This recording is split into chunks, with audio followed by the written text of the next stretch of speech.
Hello, everybody. Great to have you with us here at SoccerX, and thankfully, of course, the weather's largely been kind this morning. We've got three great execs to cover quite a broad area in a short space of time, because we like here at SoccerX, of course, to rattle through the sessions and get you moving from subject areas to subject areas. Boris Gartner is with us from La Liga, Carlos Sanchez from Fox Deportes, and Oleg Lowenstein as well from Univision. I think in this short period of time, we'll try and touch on three broad themes, which are: what are rights? How well are those rights performing, being exploited, whatever they are? And how can we move forward and continue to exploit such rights in different areas over the next few years, of course, including the FIFA World Cup, the Men's World Cup, which takes place across the three North American countries in a few years' time.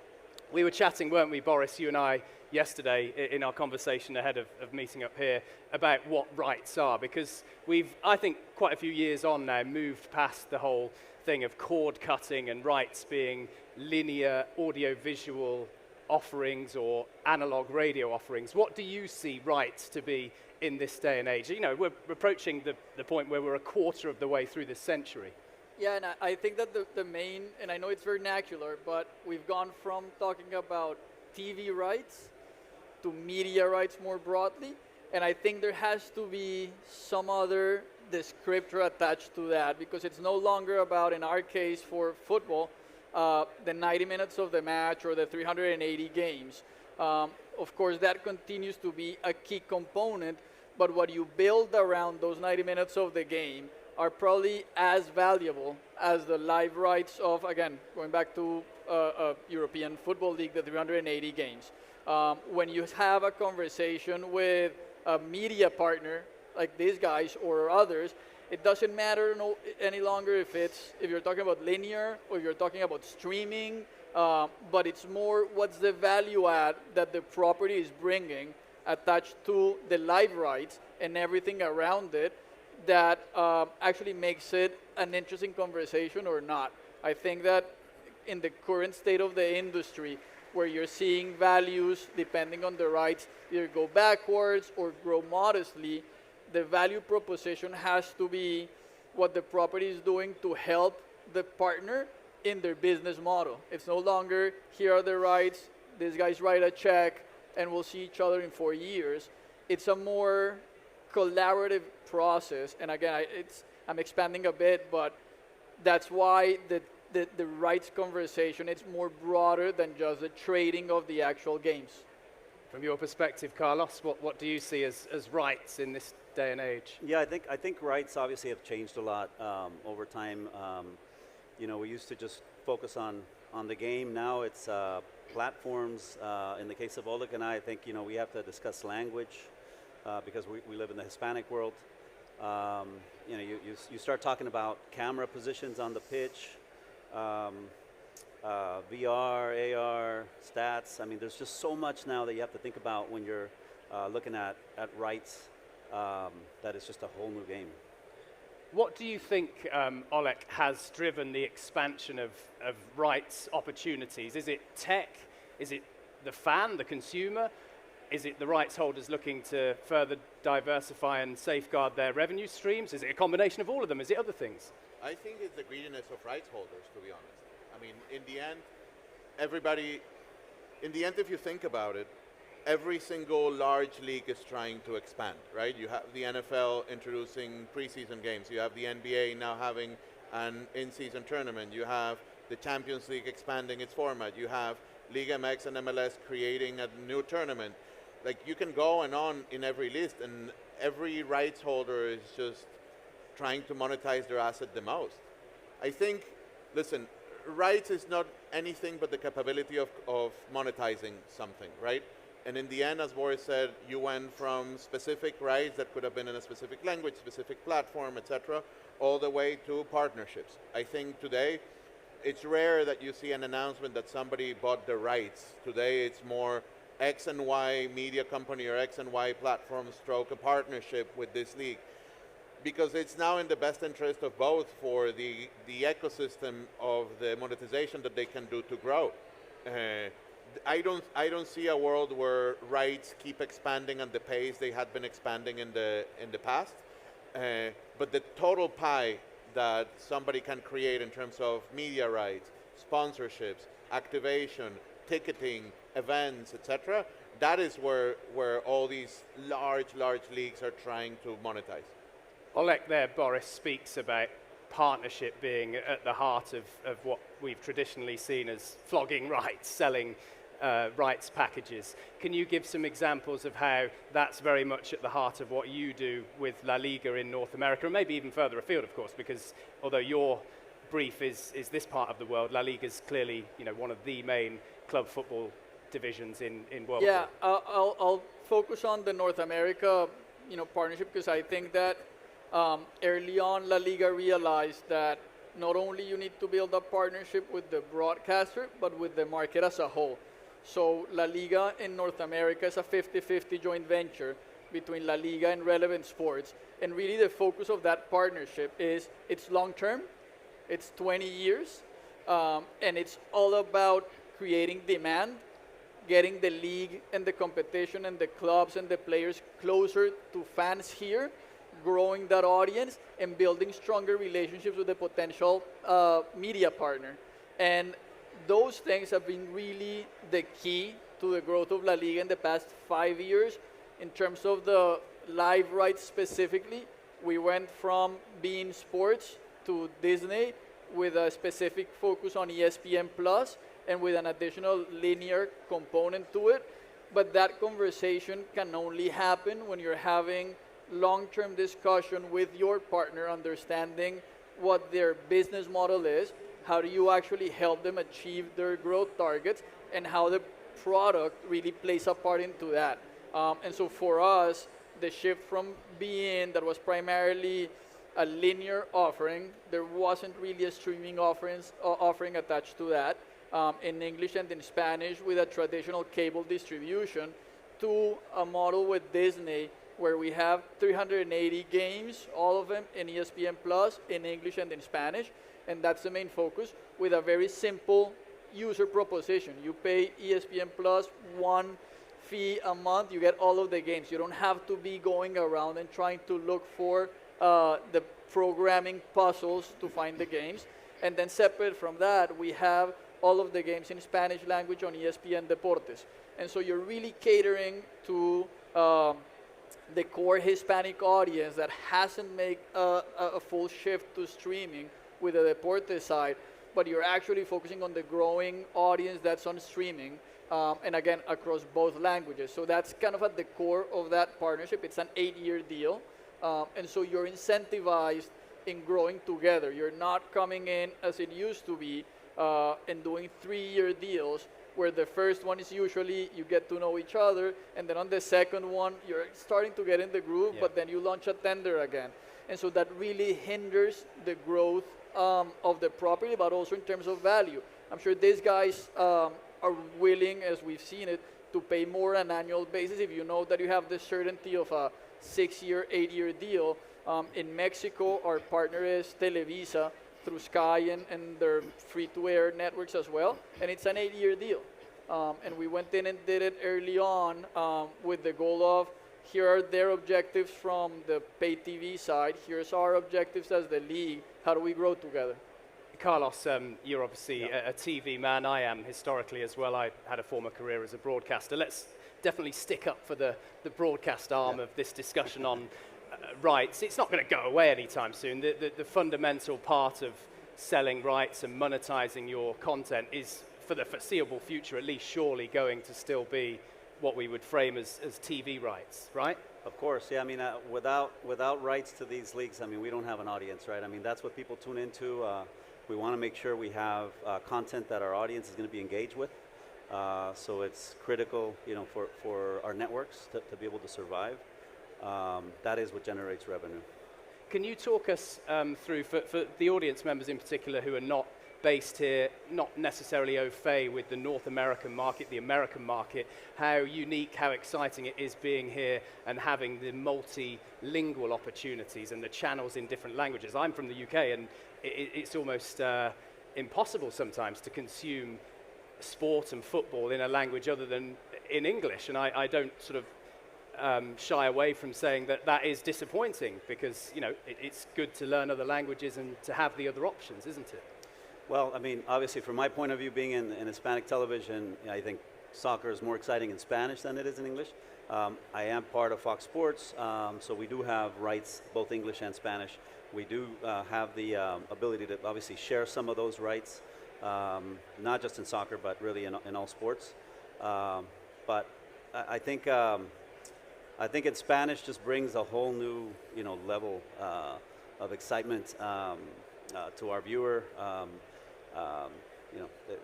It's hard to top a goal call in Spanish.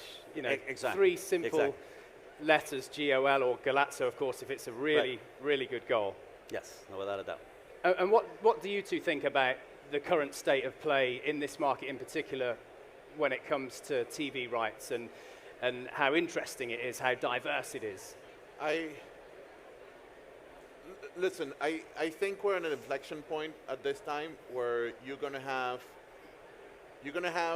the casual fans navigate towards free-to-air television for the mega large events, right? It's going to be the World Cups, of the Copa Americas, the big matchups of the EPL, the big matchups of La Liga, the big matchups of the Mexican League. Those could find a home in free-to-air television because they will garner a large audience that will be easily monetizable through ads. Then you have a little bit of the dedicated audience that will be able to find, as Boris was saying, the games through 24 channels, and they'll find that game. And then you'll have the hardcore audience that will be willing to pay $100 a year to have everything in a single point. I think that's our new reality. I don't think we're going to be far from that over the next couple of years.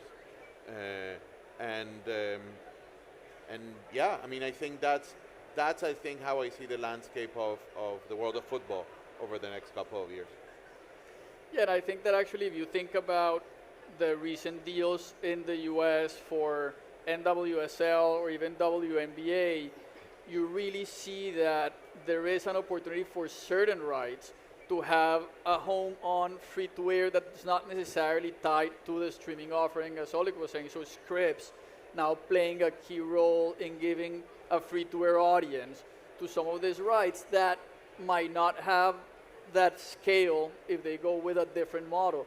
I think it's going to be very interesting to see the difference between the MLS, Apple model, everything one platform behind a paywall, and the NWSL model, which is completely the opposite. And I think that you have arguments for both in terms of the amount of money that you can generate in the short term, but also how do you think about this growing audiences with a sport like soccer that's, yes, it's growing, but still needs to go a long way and will go a long way in this market. And what do you go for? Do you go for the simplicity of everything behind the paywall, or do you go for maximum, reach and scale? So for me, looking at those two models specifically, and I know that the leagues are at different moments in their, lifespan, but seeing how that's going to play 5 years from now, it's going to be interesting. But to achieve reach and scale, in this climate now where digital's so important, I mean, digital is just consumption now. I don't think it's its own niche, personally. You can surely bridge the gap between not having a free-to-air offering on traditional TV and having one by using clips and social media. Can you not? No, you can for sure. And actually, it depends on the segment of the audience that you want to reach. I think that the consumption of sports in general for under 16-year-olds is very different from 34 years plus. I think one has a shorter attention span and consumes content in a different way, but I don't think it's an either or. You have to play across the spectrum, and with all the fragmentation that you see, you better have a strategy that helps you reach that younger demo that's probably primarily through highlights on platforms like Twitch or TikTok, but you still need to cater for the larger audience that, to Oleg's previous point, is probably willing to pay versus this one that's not willing to pay. I don't think that there's one right or wrong answer. You really have to be very careful on how you chart, your strategy across all those platforms. Yeah, you can get reach with cats playing piano, right? I mean, the thing that the sport brings is its life. So having a live game at a specific point in time, you have advertisers that are willing to pay a premium for that, right? Somebody that's launching a movie release in a weekend, somebody that's launching a food promotion for 2 for 1, somebody that's wanting, you don't get that necessarily via clips, because clips on YouTube or TikTok can be consumed weeks afar from that specific milestone that an advertiser wants to reach. I think if you look at ratings for television in the US, I might get the number wrong, but I think 97 of those are live sporting events, most of them NFL games. But if you expand the list to 150, I think it's only, all of the 150 are live events. Maybe and most of them are sports. So there is a lot of value still for advertisers and to capture that massive amount of audience in a single point of time. What would you say about how strong the football rights market is right now, particularly in this part of the world? In terms of consumption, I think it's very strong. I mean, I think it's no surprise. I mean, ever since the last World Cup in the US, the sport has grown immensely. I think in terms of rights, I think we're in an inflection point where the streaming platforms are not necessarily performing as well as everybody thought. I think the economy is putting a lot of pressure. I think the interest rates are making accessing capital more and more complicated. So I think from a rights acquisition standpoint, it's a very complicated point in time. From a soccer consumption standpoint, it's great. I mean, everybody's betting on 2026 to be the next explosion of the sport. So, Yeah, I guess my nuance to that is, if you look at the last 5 years, where there was a race to try and lock rights, doesn't matter what it is, Yeah. we need it on our platform. Everybody was willing to underwrite a model that was not necessarily, or didn't have necessarily, a path to profitability. I don't think, we constantly have the discussion, which I think it's pointless, of is the rights bubble bursting. There's no such thing. You're just going to have premium rights that will continue to go higher in price if you're actually bringing an audience that's differentiated and that the partner can monetize. And there's a lot of other stuff that honestly should be watched on YouTube. And it's not necessarily a play of just throw in as much as you can to a streaming platform because you need it for either reduced churn or user acquisition. That's going to be the main difference. And so is your property one of those must-haves or not? And then the strategy is probably very different for two different properties. I think Boris mentioned something important. Soccer rights keeps growing, keeps getting more and more expensive, and as networks, it becomes more and more challenging for us to be able to pay for those rights. So I think something that I'm noticing too happening now is we're beginning to share amongst networks the cost of those rights, because in some cases it's the only way to afford some of those rights. Yeah, and from the rights holders' perspective, the leagues, the competition organisers, I guess a way they can be flexible in maintaining the income levels is perhaps not having an incremental rise because of various factors like the cost of living and all the rest of it at the minute. They can offer up more. So you pay the same or you pay a slight increased premium, but you get more. That is a way around the issue of maintaining your levels of revenue, right? Correct. Yeah, we have to find creative ways to generate revenue aside from just regular advertising on air.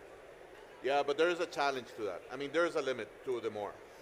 There's a limit. Like we're starting to hit the point where you might have 3 or 4 premium properties playing at the same time, and it's not in the benefit of everyone, right? And every league is faring for themselves without looking at the entire ecosystem, especially if you talk about football.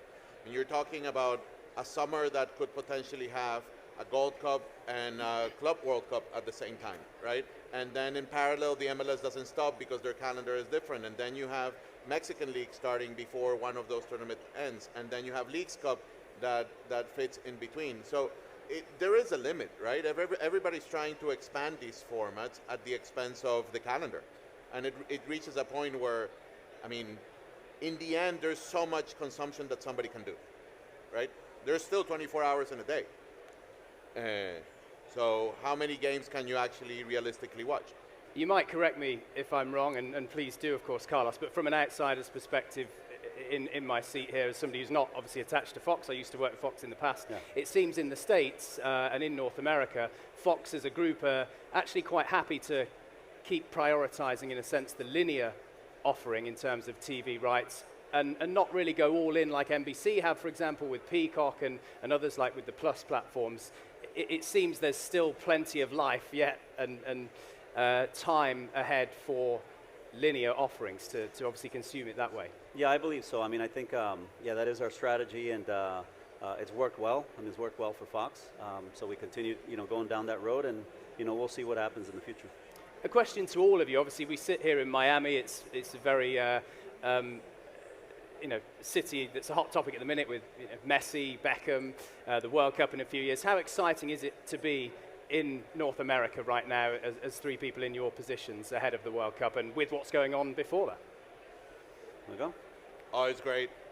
I mean, forget about Miami. It's great to be in the place where you're going to have potentially the Club World Cup next year if they actually pull it off, right? Which is a big if at this point in time. I'm sure they will. Then you have the World Cup in 2026. You have Gold Cup in 2025. I think this is a place where you want to be, and potentially Women's World Cup in 2027, right?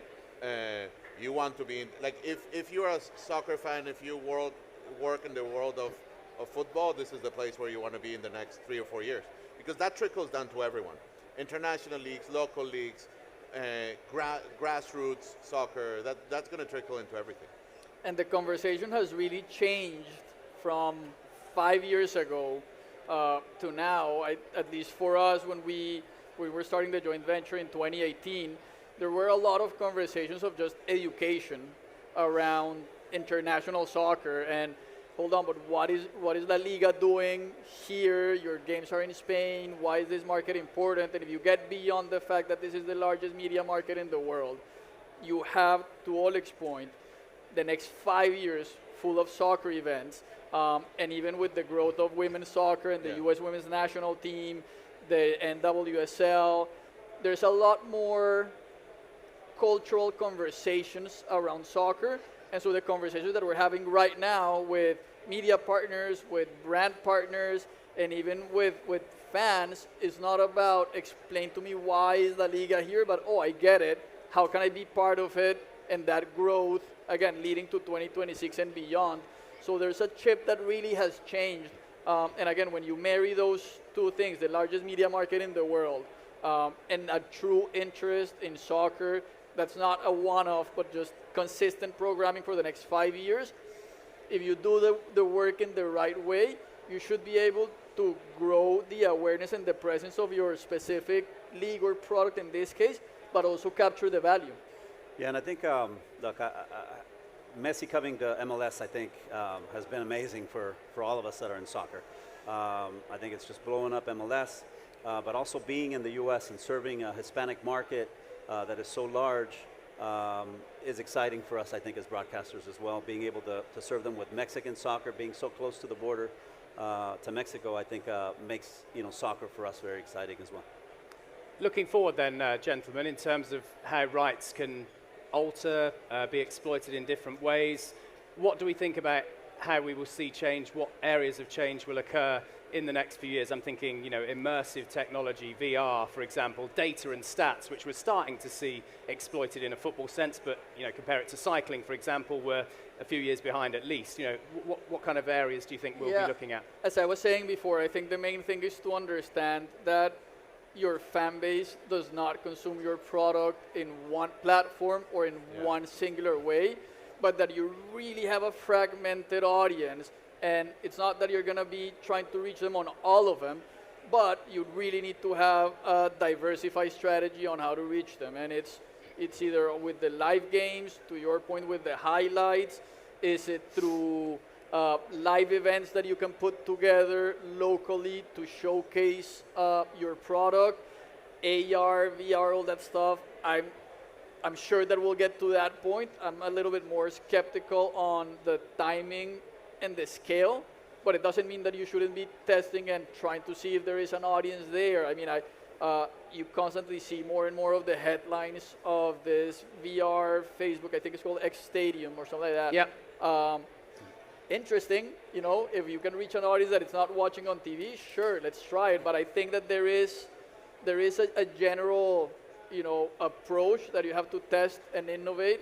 I think that if you look at what the NFL has done specifically with the alternate casts, starting with the Manning cast and now what Disney did with the Toy Story Outcast, that's a fantastic way to actually reach an audience that's probably not engaging with your product in the traditional sense.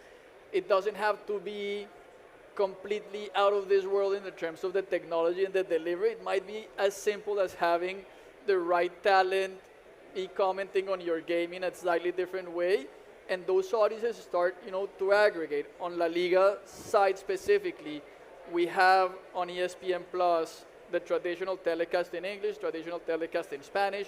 We have for certain games a multi-cam telecast, where in one screen you have a larger window with the game, but you have a camera that's always on the coach and a camera that's always on, you know, the sidelines. You can never tell what they're saying though, can you?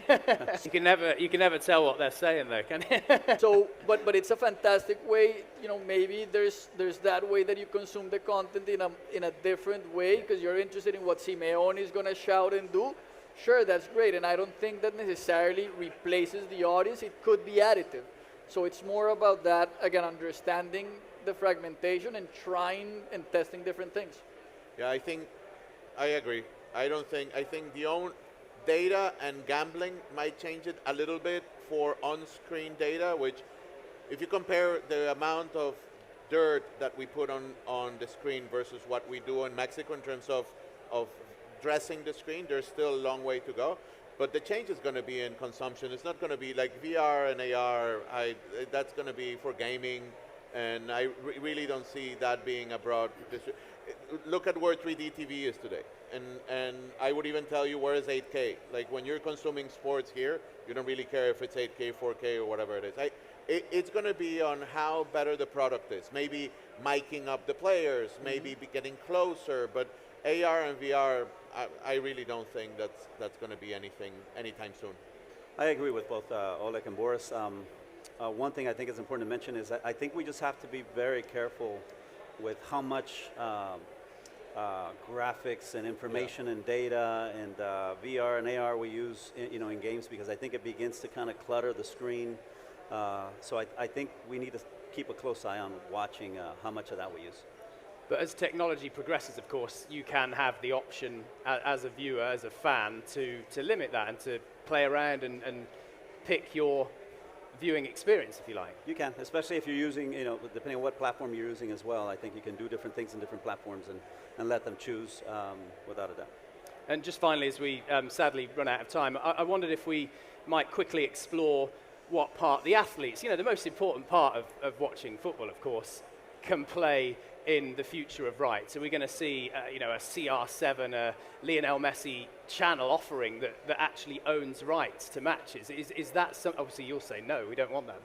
But but is that something that maybe in collaboration with Fox though? But is that something that could be present in the next few years? I think so. Not as a replacement to, let's call it, the more traditional offering. And you've seen some cases where I think when Messi went to PSG, Pkaet9iCl00, the streamer in Spain, ended up buying the rights for Spain and doing that. And sure, you were capturing kind of part of the conversation and the interest in Messi and the PSG. But I think that they very quickly turned around and did a sub-license to a traditional TV network. So as a way, again, I go back to my prior point, as a way to reach an incremental audience that might not be engaging with your product in a direct way, I think that you're going to see a lot of those tests. Is it scalable? I don't know. I don't think so. You have also the other, there's I think a YouTuber in Brazil, and they had for the World Cup part of the rights on his YouTube channel and some other parts of the World Cup in traditional broadcasting. Sure, we got to get past beyond the PR headline of why you're doing it, and is it actually really growing your audience or not? No, I think it's going to shift the dynamic of social media platforms. I think today, if you think of the Facebooks, the YouTubes, they don't pay for rights for anything. I mean, they get a free ride on Cristiano Ronaldo posting and having millions of followers. I think what's going to happen is the dynamics are going to be them having more leverage to renegotiate with these platforms and saying, hey, I'll continue creating content. It's happening already. Continue creating content, just give me a bigger share. I mean, otherwise I'll move to a platform that's going to be willing to give me a bigger chunk. Because everybody wants to be part of the Leo Messi story and understand what he's doing on a daily basis. Same with Cristiano, same with Haaland, same with some of these players. So they'll just monetize that. Yeah, no, I appreciate that. You know, Galazzo's been so much more successful in recent times because of Messi's arrival here in the US. Well, thank you, Carlos, Boris, and Oleg. It's been really enlightening listening to you for this brief period of time. Do feel free to grab any one of us as we come off stage or message us on the app. But thank you for gathering here, and yeah, great to see you guys. Thanks a lot. Thank you. Thank you.